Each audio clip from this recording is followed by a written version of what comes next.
Hello, and welcome to Warhammer 40k's Grim History from Beyond. I'm Zeckthar, And I'm Yuksen. and we are the chroniclers of all that was, and all that will be in the 41st millennium. We've seen the rise and fall of many empires, and this month, we'll be discussing the traitor Marines, known as the Iron Warriors. Iron within, iron without. Indeed, this month we will chronicle how they came to be, their traits in war, and of course, notable characters. Well, Zeckthar, what are we going to be talking about this week? Well, I figured since we are going to be discussing siege warfare, we should probably talk about a few common practices with artillery and, of course, winning a siege. Naturally. Well, let's start off with how to win a siege. Today, we are going to use probably one of the most famous sieges of Terran 42 as our example, the fall of Constantinople, which took place on May 29th, 1453, as part of the culmination of a 53-day siege, which had begun on April 6th. Now, while I could explain the politics as to why this happened, I won't. Why not? I found it pretty interesting. What with Mehmed, the Conqueror crushed the city under his heel, thus ending what most know as the Roman Empire, which had lasted for 2,000 years. Well, while I have to agree with you, Yuksen, it is quite fascinating. But the people who listen to our Vox are here for Warhammer 40k, not the fall of the Roman Empire. So while we will still use Constantinople as the building, we will change a wee bit of the wording. No longer will it be Mehmed, the Conqueror, beating out Constantine the 11th. Instead, we will use the two Primarchs of the Iron Warriors and the Imperial Fists accordingly. The first and most important thing in a siege is the aggressor must outnumber the defenders. It is just a simple fact that you are going to lose far more troops attacking than those defending behind sturdy walls. In this instance, Perturabo has brought with him 50,000 Iron Warriors, along with 70 Basilisks and some 1,500 Rhinos. Dorn isn't looking too good behind his walls with 5,000 Imperial Fists, along with some 45,000 Imperial Guard. That's it? Well, why did Perturabo not just roll right over them? Simple. The walls. Right. Now, any defender knows that his greatest ally is the sturdy fortifications he has, just as much as any assaulter knows that it is the main thing they have to get past. Yet the walls can be a hindrance, and Dorn knows this. He watches from the walls with a stoic look as the Iron Warriors surround the city he is defending. There will be no reinforcements, no getting out, and hopefully, no one getting in. There are only two ways a defender can win. Either A, help comes from the outside, and Dorn has heard news that Lionel Johnson is mustering his forces to aid Rogel in this most desperate situation. Or B, he somehow can bleed Perturabo enough that he runs out of men and must retreat. Scanning the horizon, Dorn thinks this possibility is implausible. So he must hold his position until the line can send aid. But when that comes, none can say, for he is at least to segment him off. As Dorn scans the many troops in the distance, his scowl turns to a snarl as he sees the command center, with a familiar general standing much taller than those around him. Perturabo is grinning in anticipation. He knows he has the troops, and he knows how to win a siege, though it will take courage, cunning, and a little bit of luck to win the day. The easiest way to win a siege is simply for the defenders to surrender. This usually takes place because those behind the walls have run out of food or supplies, along with that most important thing, as you know, Yuksen, water.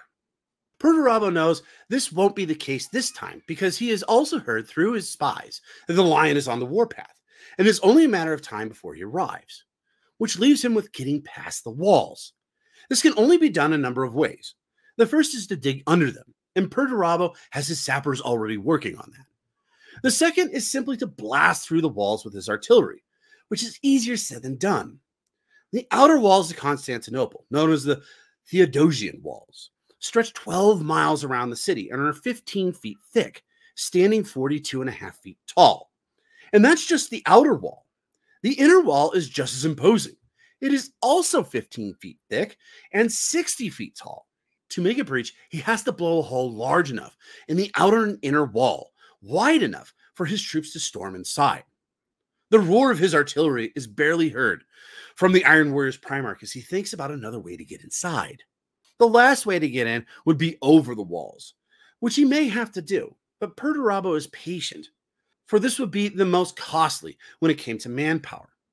Much better to let his artillery weaken the walls for a time before launching a final assault.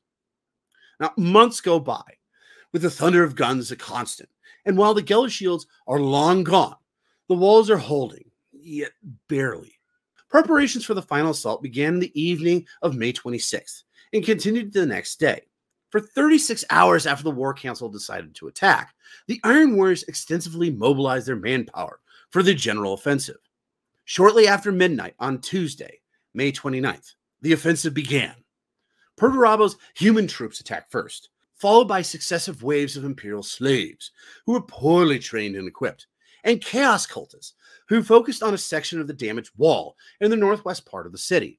Perdurabo has done this for the simple reason that he is using them as meat shields for his better troops. The Chaos cultists managed to breach this section of the walls and enter the city, but they are just as quickly pushed back by the defenders of Dorne. Finally, the last wave, consisting of Iron Warriors and their Terminators, attacked the city walls. The Imperial Fist Captain Sigismund, who was in charge of the defenders, was grievously wounded during the attack, and his evacuation from the ramparts causes a panic in the ranks of the human defenders. With Sigismund's troops falling back into the city, Rogal Dorn and his men, now left to their own devices, continue to hold their ground against the Iron Warriors. Dorn's men put up a valiant defense, yet even they couldn't stem the tide of the Iron Warriors' assault, and eventually were overwhelmed at several points along the wall. The Iron Warriors, led by Perdurabo himself, pressed forward the attack. Many Imperial Guardsmen fled en masse. A few rogue traders retreated to their ships, and a few escaped to space, yet were blasted to oblivion by Perdurabo's navy. The rest were cut down or committed suicide by jumping off the city walls. The Imperial Fists, under Dorne, began a falling retreat, rather than be butchered in the last stand. The houses nearest to the walls were the first to suffer from the Iron Warriors. It is said that Rogal Dorn, throwing aside his purple Imperial regalia, led the final charge against the incoming Iron Warriors, perishing in an ensuing battle in the streets alongside his soldiers at Perdurabo's hand. After the initial assault, the Iron Warriors fanned out along the main thoroughfare of the city, past the great forums and the Cathedral of the Emperor, which Perdurabo wanted to provide as a seat for his newly appointed patriarch to better control his new subjects. Perdurabo has sent an advance guard to protect these key buildings. After the slaughter and the enslaving of the city was done, Perdurabo himself smashed Forgebreaker into the statue of the Emperor, smashing it to pieces. Wow, what planet was that on again? Terran 42. That would be the fall of Constantinople. Oh, right. Sorry, the story was told so well. I really thought that was how Dorne actually died, not Constantine the 11th? Right. Well, before we move on to what you want to talk about, do you have any questions about siege warfare? What is the best accessible place to hit first, generically speaking? You mean a wall or... Okay, so the one thing I didn't go over, because it's not really important to actually like breaking a siege, is the easiest, and I actually did briefly go over it, the easiest way to actually win a siege is for the defenders to surrender. That is the easiest way to do it. And normally that has to do anyways with they just run out of food. But one of the things that, like I mentioned, the most important is water.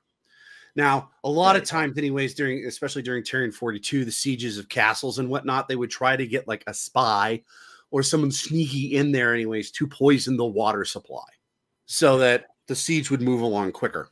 And so that reinforcements didn't show up and, ruin everything for them. But yeah, if you're talking about anyways, like the weakest points of a wall, ironically anyways, like for cannons and artillery, the weakest point of a wall normally is the door.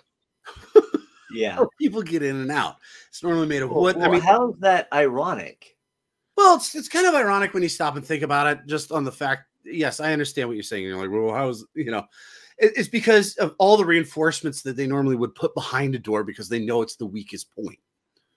So there are normally, like, for instance, iron cullises, and the doors were thick doors, Yuksen. I mean, like, really thick. It took more than a couple of people just to shut one side of these doors.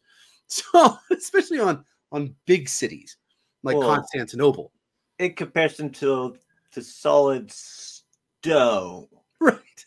The one place you Probably just 3 didn't or want to 4 shoot, times wider than the door. right? The one place that you really didn't want to shoot unless they have, like, for instance, artillery pieces set on them were towers, because those were even thicker than your regular wall. So you just hit that and That just like, plus there wasn't thanks. nearly as much strategic point. You could technically collapse access ways to the top of the wall, but that would be negative on your side too, because then you wouldn't have necessarily one of the easiest ways to get off of the wall. Well, if you've got ladders, ladders go both ways, but that does require a little more time, though. Like you said, the whole thing, anyways, is once you hit the top of the walls, speed is essential. You need to get to an access point so that you can let the rest of your guys in. Like you said, anyways, the gates.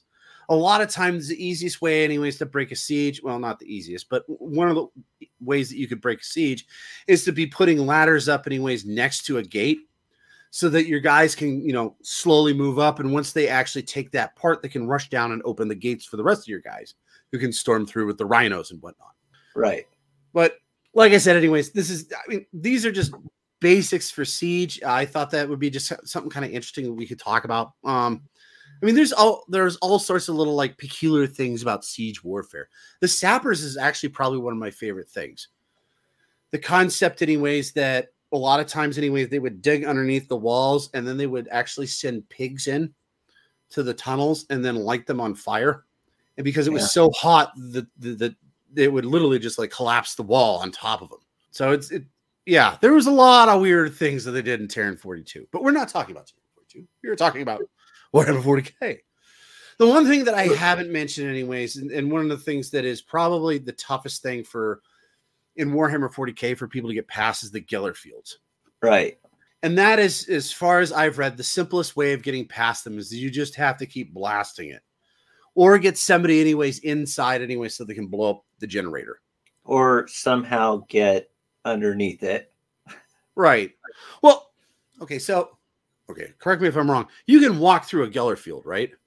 I'm not 100% sure on that. We'll have to look that up anyways for our Q&A anyways at the end of the month. But why don't you tell us a little bit anyways about the siege weapons that the Iron Warriors actually like to use? I know you've got a few of them.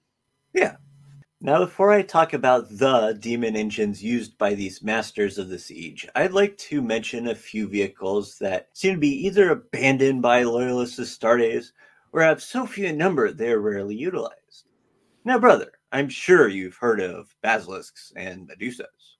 But of course, they are two of the most notable artillery pieces used by the Ostra Militum. Correct. Did you? Mind you, they were also sparsely used by the Space Marine Legions during the Great Crusade and Horus Heresy eras, being crewed by the Legion's mortal personnel, of course.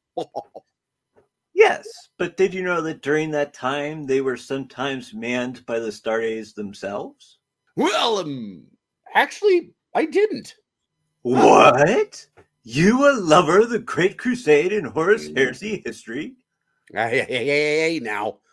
I don't poke fun at you when you don't know things about the 41st millennium. What are you talking about? Of course you do. Well, anyways, I assume you mentioned the basilisks and the medusas being manned by Space Marines alludes to the fact that the Iron Warriors use them even now? Correct. Now, moving on to tanks. Wait a minute. What about the basilisks? Aren't you going to talk about them? Nope. Anyways. Hey, hang on. You just brought them up. Could you at least let the people know what a basilisk is for those that don't? Sure. So basilisk is a mobile artillery. So in comparison to, for example, we just had this giant gun that we cart around. Right. It is actually on a Chimera chassis, and so it's able to be moved under its own power. As opposed to the Medusa, right? I know that the Medusa occasionally are put on those tracks that you were just talking about, but normally it's something that's carted behind a tank, right? So or a the truck. Medusa, there are two different types. One of them that's called the Medusa is actually technically a siege vehicle. They just decided to call it a Medusa. because it uses the Medusa gun, which is prior to them having it on a chassis like the Basilisk. It was basically you have two wheels attached to it and you cart it behind a vehicle. Right. Like I just said. But these are the two main like artillery pieces that the Austrian militarum uses, right? Yes, to the best of my knowledge, those are the two that I can think of. No, I know that they've got some other stuff that are a little wonky, and they do have other ones. But these are under other mythical creature names. Yeah, but these are the big guns, right? Yeah, these are the ones that they tend to like blast everybody to pieces with. Right. All right, fair enough. Well, thank you for sharing, Yuksen. I'm sure the listeners appreciate it. Anyways, getting back to tanks. Right. They have been known to utilize them in particular during sieges. First is the Mastodon. The Mastodon is one of the heaviest assault transports ever used by the Space Marine Legions. Truly a monster, the Mastodon was capable to transport up to 40 Space Marines, or 20 Marines and 2 dreadnoughts, through the most perilous of battlefields and protecting them from the most powerful enemy weapons, including Titans, if you can believe that. The primary combat... What? Okay. Not all Titans, right? I don't know. These things are ridiculous. Okay. But I mean, I'm just thinking anyways of like, the really big Titans that like the top of them are like skirting the atmosphere Titans. I can't remember what they call them. Well, yeah, they could survive those because they won't be able to target anything. They might step on. Except for that fort. Target that fort. Okay. Anything smaller than that? Nah. Oh, okay. What is the biggest Titan again? Shoot. I am not sure. Okay, well, I'll look it up while you keep going. Okay. The primary combat role of the Mastodon was the safe delivery of its Astartes passengers directly into the enemy defenses, and usually used to breach fortified walls or structures, using its forward-firing siege melta array and heavily armored prow. The Mastodon's forward siege melta array could create a breach through even the thickest of enemy walls. Few fortifications could withstand this fearsome weapon. Once the Mastodon creates a breach, powerful interior servos fire the assault doors open, smashing aside debris and unfortunate enemies and allowing the Space Marines within to press directly into the heart of the enemy positions. Once the Space Marines begin to cross through the breach, the rear ramp lowers, allowing more squads to funnel through the Mastodon and into the enemy stronghold, all the while being protected by the Mastodon's heavy armor and weaponry, as the Mastodon itself acted as an armored breach tunnel. The next is a tank that the Iron Warriors have great appreciation for. The Typhon Heavy Siege Tank is a super heavy siege tank that was used by the Space Marine Legions during the Great Crusade and Horus Heresy. The Typhon, named after the great beast of ancient Terran myth, is armed with a single massive forward-firing cannon known as the Dreadhammer Siege Cannon. This massive weapon was designed in part by the Iron Warriors Primarch Perturabo himself, and is a modified version of an unknown class of static siege gun that was used to pound cities into dust. The weapon fires massive, multi-ton shells that are powerful enough to liquefy flesh and bone, and destroy even the most well-fortified bunkers and strong points. The Typhon's structure is so densely constructed and heavily reinforced to withstand the forces of its own main weapon that it has the side effect of being able to completely pulverize anything smaller than itself, allowing the tanks to cross through difficult terrain, such as rubble, wrecks, ruined buildings, or barricades with little difficulty. Other than the tank's main weapon, the Typhon is only lightly armed compared to the Spartan Assault Tank or the Land Raider Proteus, featuring only 2 sponson-mounted las cannons or heavy bolters, one on each side.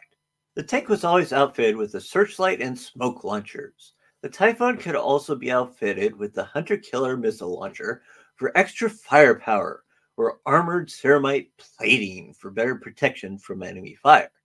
Now, there are 2 demon engines I'd like to mention.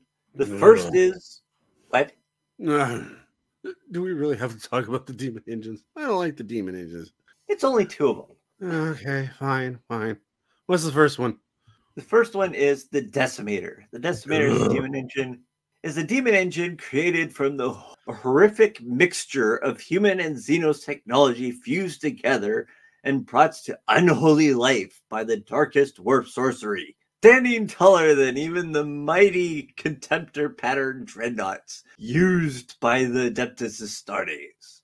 The Decimator is a nigh unstoppable war machine, striding forth into the maelstrom of battle, seeking to kill as many foes as possible with its horrendous might. These great beasts of warp-fused metal and demonic flesh are fortunately rarely encountered by Imperial forces, as these terrible machines are blessed with the power of unholy vigor and are capable of fighting on despite suffering obscene amounts of damage. The only way to ensure a Decimator is no longer a threat is to completely destroy its physical body, eliminating its demonic possessing spirit's tether to the Materium and banishing it back into the darkness of the warp. Being able to be armed with an assortment of different weapons, most prominent is their Siege Claw, a four-bladed power claw with a built-in flamer of some unknown design. This claw is used to punch through armor and fortifications, leaving an opening for the built-in flamer to fire into, roasting those within. The second demon engine is the Mauler Fiend.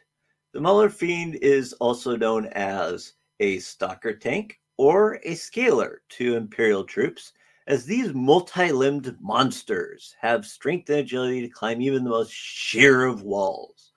And no place is truly safe from a Mauler Fiend that has taken the scent of its prey.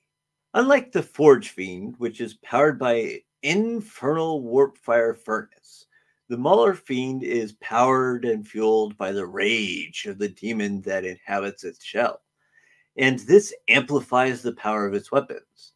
Chaos Lords often deploy Mauler Fiends to disable or destroy heavily armored targets, as the beasts will grasp hold of vehicles or emplacements and use their front clawed power fists to hold their target, while magma cutters that protrude from their torsos can focus the raw demonic anger that burns inside them into a white-hot flame that can melt through rockcrete as thick as bastion walls.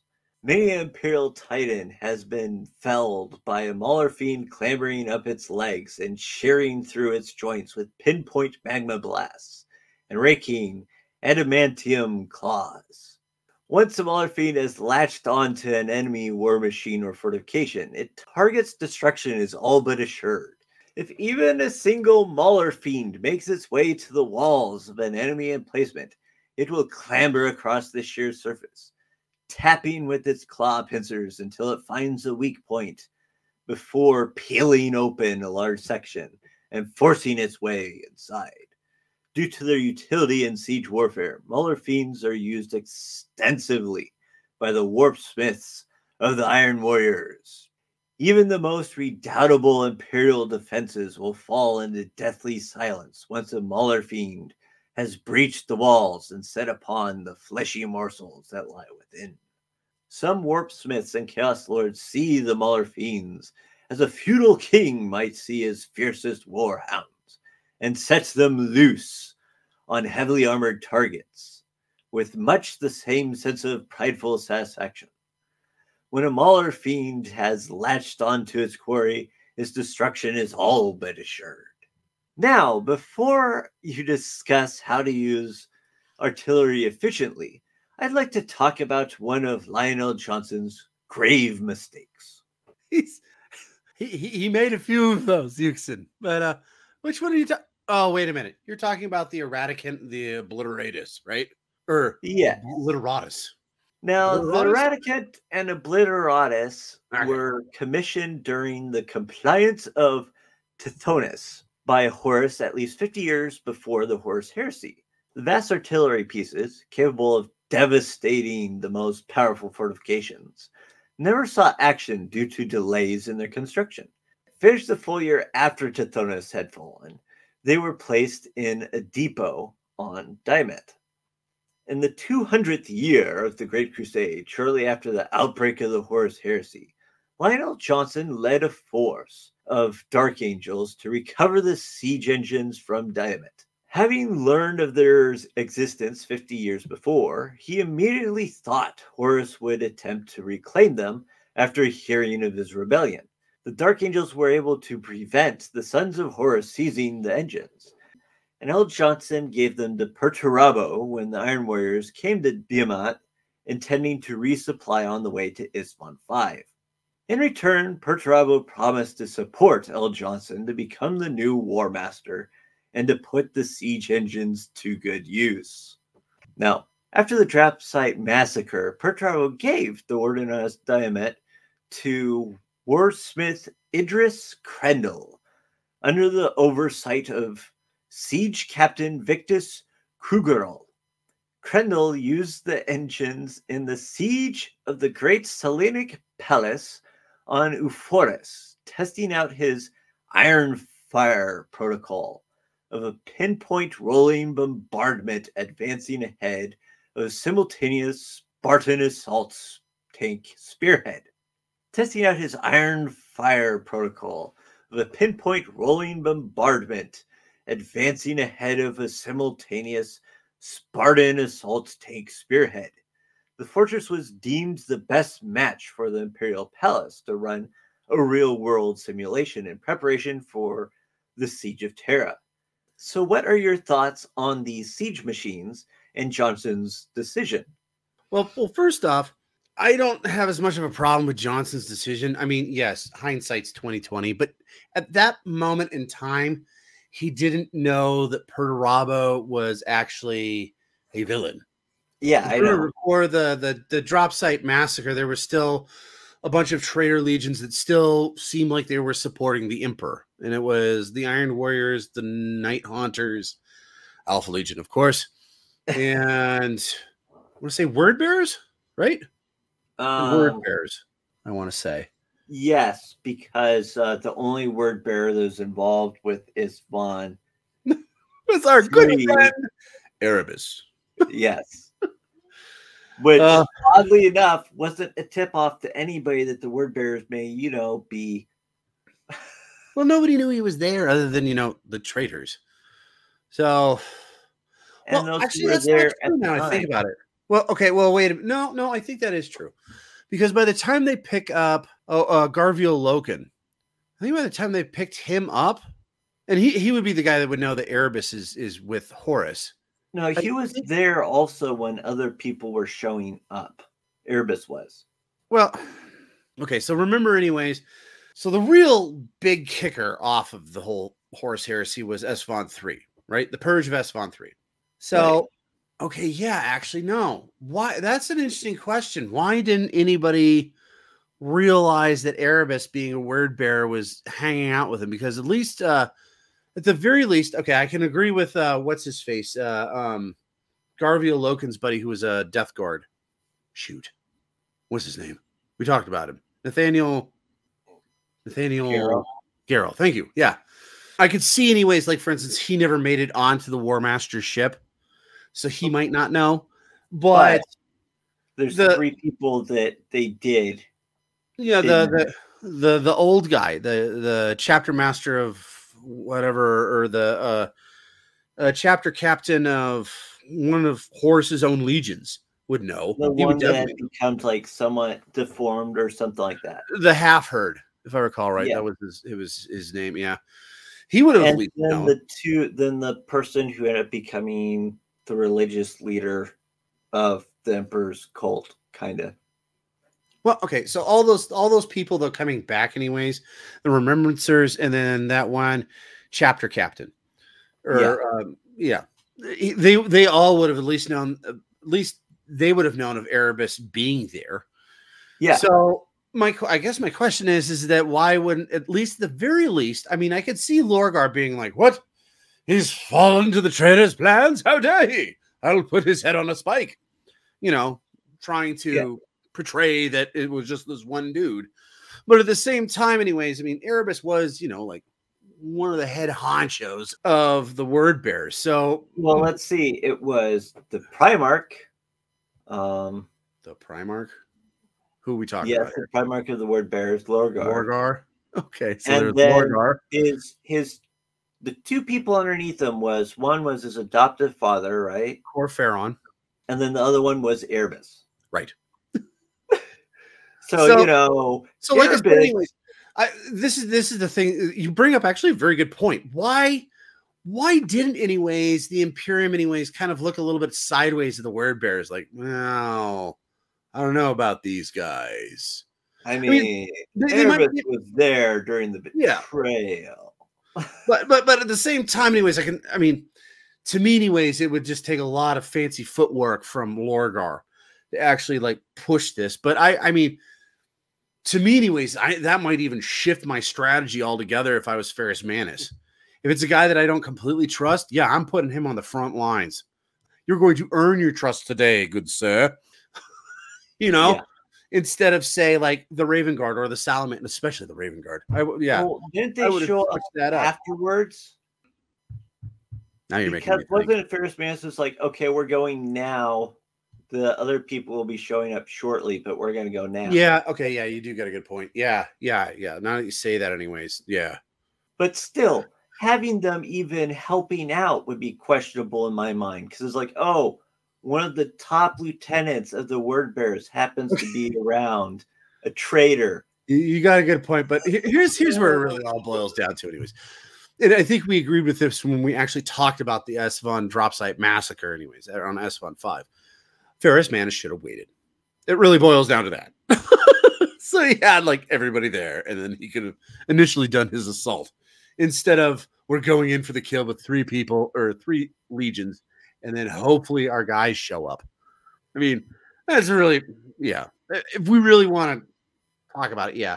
But I still think I agree. I wholeheartedly agree with you, though. Anyways, the fact that Lorgar, anyways, there wasn't a sideways glance his way. It's kind of strange to me. But anyways, that's all about the drop site massacre. And if I recall right, this whole thing with L. Johnson took place before that, right? No, this was supposed to have taken place shortly before they went to the drop site massacre.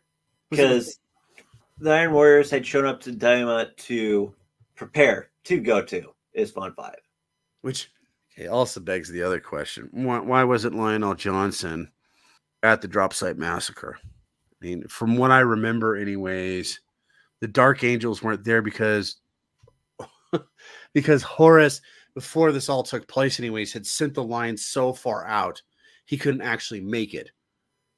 But if he'd shown up here, how couldn't he have made it? I'm worried about the timeline, Yuksen. This is starting to come apart a little bit. Yeah, well, history does that a lot. Yeah, fair enough. Now, as opposed to, anyways, the siege equipment. Okay, I'm not a big fan of the demon engines myself. It's just that whole concept of meshing machine with a dark entity. Just kind of, I don't like it. But the Mastodon in particular. Oh, by the way, the Mastodon, the Titan that we were talking about, the class of Titan we were talking about, would be known as an Emperor class Titan. Of course. I'm pretty sure that one, anyways, could probably blast its cannon anyways at a Mastodon, and it would kill the Mastodon. If Along with now, mind you, anyways, not just the Mastodon, it would kill everything within like a mile radius when it fired its gun off. Which means it would first have to see the Mastodon to begin with. It would be more like, oh, there's a clump of tanks over there. Kaboom. And it would have to be a large clump of tanks. Yeah. But, yeah, that whole concept, by the way, of the Mastodon is almost like that is like the perfect siege engine by the sounds of it. It's something that can blast through the wall anyways, and when it gets through the wall, it jettisons the back, and then you've got all of your little buddies anyways that can scoot out the back and just start blasting everything away. To me, anyways, that's perfect. Well, basically what it's doing is it's creating its own protective entryway. Exactly. Now the other one you talked about, what was it? The Typhon? Yeah. That one I have a little bit more of a problem with, but I'm still okay with it. It's got a different concept of what it does. It's from the sounds of it anyways, it's mobile artillery, right? It's yes and no. It was built to be able to be used as a tank. It's just also they decide let's put a basically artillery cannon on it. Oh, well, that doesn't sound nearly as good. That sounds like the And original that's drawing. why it's so dense in comparison to most other tanks. That's probably also why I don't think it's transport at all. Well, I was going to say this sounds a lot like, anyways, Terran 42's original schematics for a Bradley fighting vehicle. No, it was a transport, wasn't it? For the Bradley fighting vehicle? Yes. Yeah, it was a transport, and there's like, no, we need to have a cannon on it. They're like, no, we They get need a scout to too. And so it ends up being, let's see, it ends up with a tank turret on the top of it. It's got armor plating that's about as thin as aluminum foil.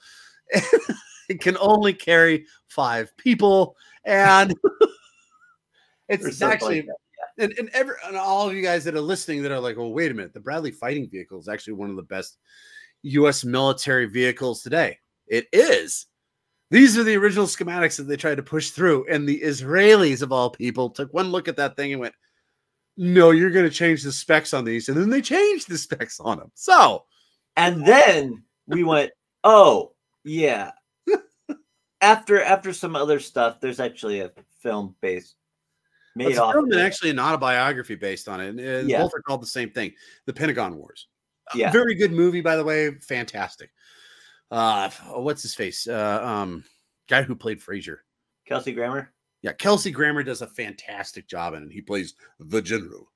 And then Carrie Ells. Yeah, the guy from Princess Bride. Great job. He plays they both do. And it's got Dr. Cox in it. But we're getting far afield here. But it sounds like, anyways, that this was kind of the same thing. They wanted a particular, they were like, we want a tank. I'm like, okay. And they built a tank. They're like, but we need an artillery piece too. I got an idea. Why don't we go ahead and take off the tank gun and we'll put in this big giant gun anyways, and we'll go ahead and roll with it. And it seems to work. So yeah. It sometimes does. Yeah. Not the case. Yeah. But anyways. Well, what do you think? Were there any other ones? Were there any other like artillery pieces or something you kind of want to bring up, but you're like, these are the cooler ones? Most of the other ones that I saw is like, they might be kind of siege-like things, but at the same time, they're things like, I don't want to puke though. Oh, demon engines.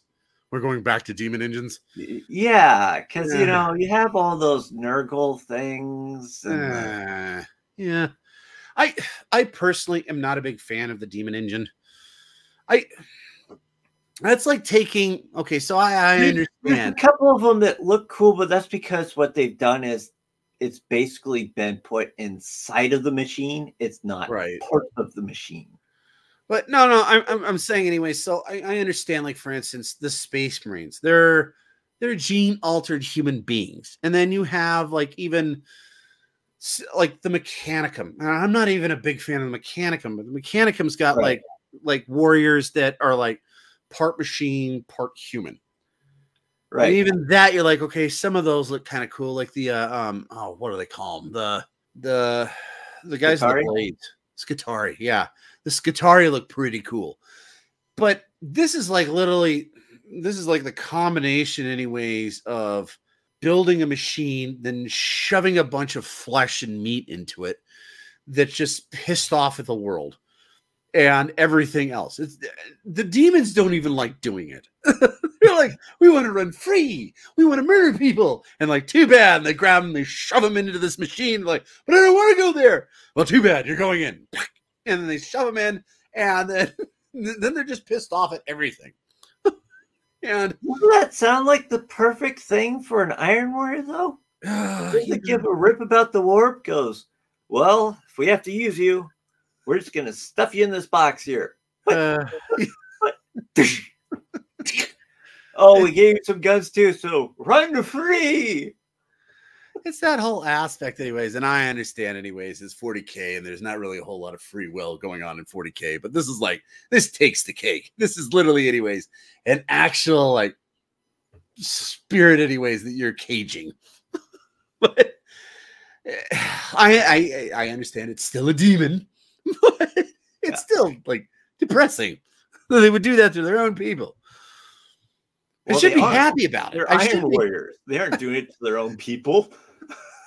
Well, okay. Well, no. Demon engines, anyways, are used by all of them. Demons are making demon engines a lot of times. So, and like I said, I should be happy about it because it's like, yeah, stick it to another demon. It's just so, I don't know. It just feels wrong. But, yeah, anyways. Well, thank you for sharing all that, Yuksen. But we got to get to the last thing we're going to talk about, which is how to use artillery efficiently. And what better way to explain this than a few tactics we've already discussed? Well, the first we discussed last week, which was the rolling barrage. Now, the rolling barrage, well, okay, hang on. First off, a barrage is mass sustained artillery fire, also known as a shelling to the British, aimed at a series of points along a line. In addition to attacking an enemy in the kill zone, a barrage intends to suppress enemy movements and deny access across the line of a barrage. The impact points along the line may be 20 to 30 yards apart, with a total line length of a barrage zone anywhere between a few hundred to several thousand yards long.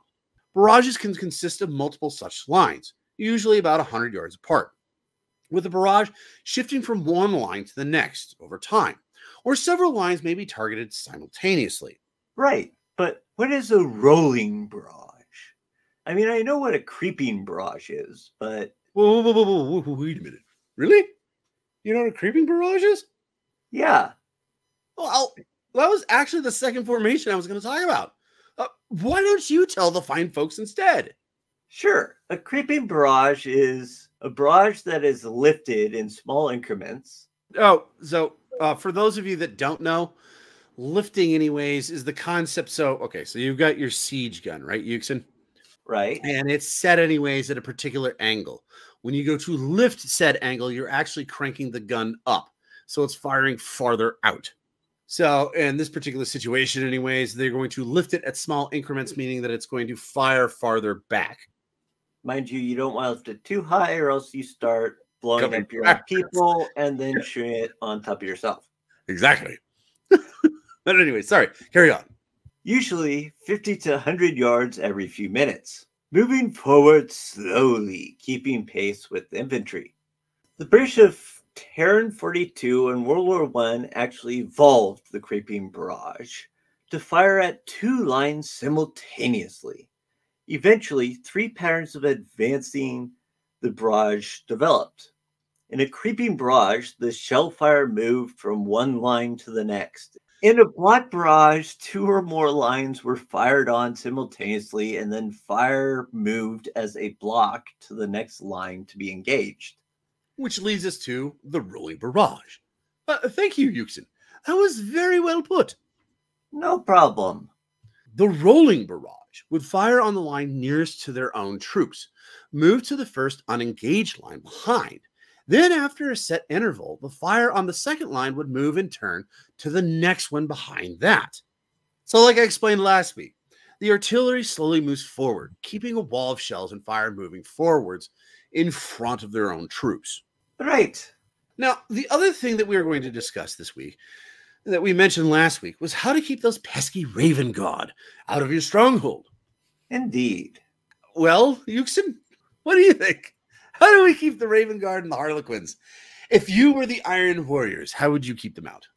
Okay, for the Harlequins, the problem that I'd have with that is they're very hard to keep out, especially since last time I checked, their main casters, their whole plot point is to mess with your mind, to, like, for example, block out things in your mind, or... Well, aren't they also very teleporty? I'm not 100% sure about that. Oh, okay. But they like to muck with people's minds. Yeah. Okay, Well, so their main people are called shadow seers. right. So that'll give you a bit of a. Well, the Iron Warriors got something going for them on that then, anyways. They're Space Marines. Space Marines are, as opposed to normal humans and other Xenos, anyways, because of all the gene seed implants, they're actually incredibly tough to like do spooky things against and try to trick their brains. I mean, it can be done. It's just difficult to do. That's probably the best way to describe it. Like, for example, in the Siege of Terror, it's Terror? Or terror. Terror. Like, oh no, get away from me, as opposed to Earth. Mainly because of the fact that they weren't able to really resist the powers very well, because it is noted that different parts of the place all of a sudden would become eerily silent. People are caught in the areas for too long, end up basically becoming deaf, blind, and dumb. So like flashbangs. Yeah. So if I were to keep the Harlequins out and I was the Iron Warriors, I would probably just assume that they could get in, but I would set traps, like counterinsurgent, like counterinsurgent things. So you know, anyways, that they're coming. Anyways, you set up something like bait, like we're gonna leave Bob the Iron Warrior out all by himself on this tower, and hope that they aren't intelligent to go. Why is there only one person out of a legion standing up here? You know, okay, fine. Maybe not just Bob. We'll also put Bill up there. But, you know, it's just the concept, anyways, of we're going to set a baited trap that is just too juicy for the Harlequins to sit there and go, yeah, we got to take or this. Whoever's invading. Or whoever's invading, yeah. This would also, I think, anyways, work for the Raven Guard. Although the Raven Guard, they don't really muck with your mind as much. So with them, anyways, I would also, I mean, with the Raven Guard, I would set up much more of a robust, like, picket line of sentries along the walls. Also set up, anyways, you know, traps. Traps are very effective, especially if you know where they are. That's so, like, for instance, if you put, and they don't even have to be like deadly traps, they just have to be like alarms. So you set things up anyway so that if somebody walks past it, it activates and everybody knows where they are. That could be anything from like a flare all of a sudden lighting to my personal favorite, which is something anyways that just dings anyways in your base of command. So everybody knows that that alarm was tripped. So you can quietly sneak up on them and murder them all. But you would probably have to use that for the Harlequins too.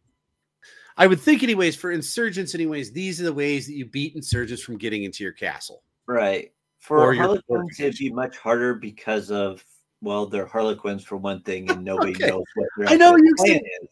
I know, Yuksen, you are a big fan of the Harlequins. So this is why I asked you the question. If you were the Iron Warriors, how would you stop them? I don't know. Because your fortification I would pick up for how to deal with counterinsurgents would be knowing what they're going after and be able to plan off of that. But unfortunately, Harlequins are so enigmatic that by the time you do figure out what it is, it's generally too late. Yuksen, we already know because we've already set up the scenario. They're trying to take your fortress. So if they're trying to take your fortress, how do you beat the Harlequins? That's your scenario. I truly don't know. You wouldn't try to use bait and switch? I mean, I could traps try to use that, but since I don't even know what their methodology would be to try to take it over, since there are different types of Harlequins that use different methods. Okay, you're making this question a whole lot harder than it needs to be. It's very simple. The Harlequins want to take your fortress. I don't care what kind of Harlequins they are. They're Harlequins. The Eldar Joker guys. They want to take your fortress. You have a bunch of Iron Warriors with you. How do you stop them from killing you, Yuksen? Because that's the main goal. They're going to exterminate all of you. Oh, my word. So you're just going to sit there and you're going to be like, well, Bill, we tried. Grab the white flag. Just go ahead and wave it. We'll all line up in a line. We'll just let them go ahead and whack us all. I just can't figure this No, out. I would probably try to put up different Give up. things like picket lines and stuff like that. I just don't know if it would actually work at all. Oh, you can always make things work. You could even, I would even just I would be like, okay, at least he's thinking of something. It's like, okay, we're all gonna get in the middle anyways in this one place, and we're just gonna wait for him to get through the doors. I mean, the Harlequins, anyways, they might be spooky and whatnot, but we're Iron Warriors. If we know that they're coming through that door, we can kill them. And then they collapse it on top of you. No. You'd be farther behind the door. No, we're all sitting right next to the door. All right. When the time comes, No, we'll I meant blow the door building. open. I mean, Why the are we building, standing? not the. They'll blow the door open. Why are we so close to the door? Shh. This is going to work. I mean, okay, but I will agree with you anyways on one thing anyway from this whole conversation. It would be easier to stop, in my opinion, the Raven Guard than it would the Harlequins. Because the Harlequins got that, like you said, that goofy, like play with your mind bull crap that they do. And they're really weird weaponry that doesn't work the same as pretty much anybody else's, really. And right. But I still say it's doable. Both are still doable. It is doable because there have been accounts where the Harlequins have been stopped. Yes. I mean, if the Harlequins couldn't be stopped, then, well, we wouldn't be talking about the Iron Warriors. We wouldn't be talking about the Imperium. We'd be talking about the Eldar. And more importantly, the Harlequins, because they would have just run everybody over. Well, there aren't enough of them. No. Who wins, Harlequins or orcs? That's a conversation for a different story. I know they're both your favorites, so you have to pick one. The orcs, anyway, there's more of them.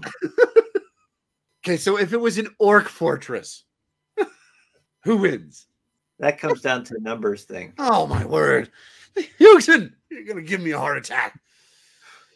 Okay, well, before we end this box, you got anything you want to say, anyways, about the Iron Warriors, especially their siege tactics and artillery, or their weapons? You got any last and final comments? When it goes through all this stuff, I do have to say, throughout the entire research, my most favorite out of all the things was definitely the Mastodon. Just this image of this huge, gigantic thing just plowing forwards, things just bouncing off the sides of it, and just blowing right through the middle and just slamming open the doors, and everybody just runs out. And then, yeah. It's like Dorn's like, we have built the immovable object. And we understand you are the indestructible force. And Perturabo kind of gives him a grin and goes, we gave the indestructible force an upgrade. Say goodbye to your walls, brother. I mean, that's what the Mastodon is. It's just like, those are walls? Well, they were important before. What did they do to stop them? Or were there none on Terra? That would surprise me in itself. Well, okay, so you said anyways the Mastodon, is it something they use now, or is it something they've used even back during the Horus Heresy? They used it back during the Horus Heresy and Crusade eras, and over time they became less and less used because they're just like, well, let's face it, how often do we need to use 40 people and one tank? Right. It's the concept anyways that it's just overkill. And so, unless we're going to do something that requires multiple chapters, we don't really need to roll one of these things out. Right. Mind you, the Siege of Terra. Well, okay. So the Siege of Terra, anyways, if you're going to talk about those walls were like ridiculous. I mean, just the way that they were designed and built. And I mean, remember, Dorn had years anyways to prep that fortress. And yeah, we kind of give him a lot of flack, especially because we're talking about the Iron Warriors. But, I mean, he really was good at building fortresses. So I'm assuming anyways that these things were tough enough that these Mastodons literally actually couldn't get all the way through the walls. And that's the only thing I can think of. Okay, well, hang on half a second. Let Let me look through my notes here real quick on the palace walls. Well, let's see here. Palace starts with a P. Palace. Palisade? No. All right. Terra. There we go. Okay. Terra palace walls. Oh. Well, that makes a little bit more sense. The walls surrounding the outer palace are gargantuan proportion. The walls are almost 100 feet thick and taller than the greatest structures in the rest of Terra, in some areas being over 3,600 feet tall. Defense towers consisting of massive gun citadels run every 100 yards along the wall's length. Inside the walls are endless amounts of power generators, ammunition trains, aircraft hangars, barracks, and void shield generators. That's why the Macedon probably wasn't nearly as effective. But just simply because the walls were so damn thick. Right. It goes back to that thing anyways that Fulgrim said, do you think even Perturabo can get past these walls? And Dorn's like, no, he can't. And who knows if he had enough time, because remember, we talked about this actually the first week we talked about the Iron Warriors. He ran out of time. Yeah. Well, it wasn't just that he ran out of time. It was also the fact that Horus like literally took him off the line. Yeah. Said, you're not in charge anymore. It's Mortarion. So if he'd had enough time, who knows? Maybe he would have used those Mastodons to better efficiency. No one can really say because that's not what happened, unfortunately. Or fortunately. Depends on who you're talking about. Oh, yeah. Fair enough. Fortunately. That's probably a better word. And on that note, we're out of time for this week. Now, join us next week as we talk about the thing that everybody wants us to talk about. Notable characters of the Iron Warriors. I think your personal favorite Yuksen is Hanzo? Yeah. The guy with the necrodermic hand, if I recall right. And the chimeric seed. Yes. Where he has both hatreds manning against each other. Anyway. You're an Iron Warrior and an Imperial Fist? How's that working out for you? I drink a lot. Makes sense. Thank you all for listening, and I hope you enjoyed this box. Feel free to like, follow, subscribe, and comment. And don't forget to check out the shop. We got some cool stuff there like clothes, pillows, and hats. And the rabbits. Yep. We've got rabbits too. And bears. Yeah, bears. Well, okay. Are they really bears? They're pandas. Is a panda technically a bear? A panda is a panda bear. It's a bear. No, I don't think it's a bear. I think it's well, anyways. They're called panda bears. I know. I thought it there was are red pandas, which are not bears. I thought it was like the substandard of it wasn't even a bear. It was like anyways. Another one of our questions that we could probably answer at the end of the month. But let's not Warhammer related. Speaking of questions, don't forget to send your questions and comments in so we have a boatload of them for our Q&A at the end of the month. Right, Yuksen? Right. And have a great day. And as always, until next time. This is Zeckthar. And Yuksen. Signing off.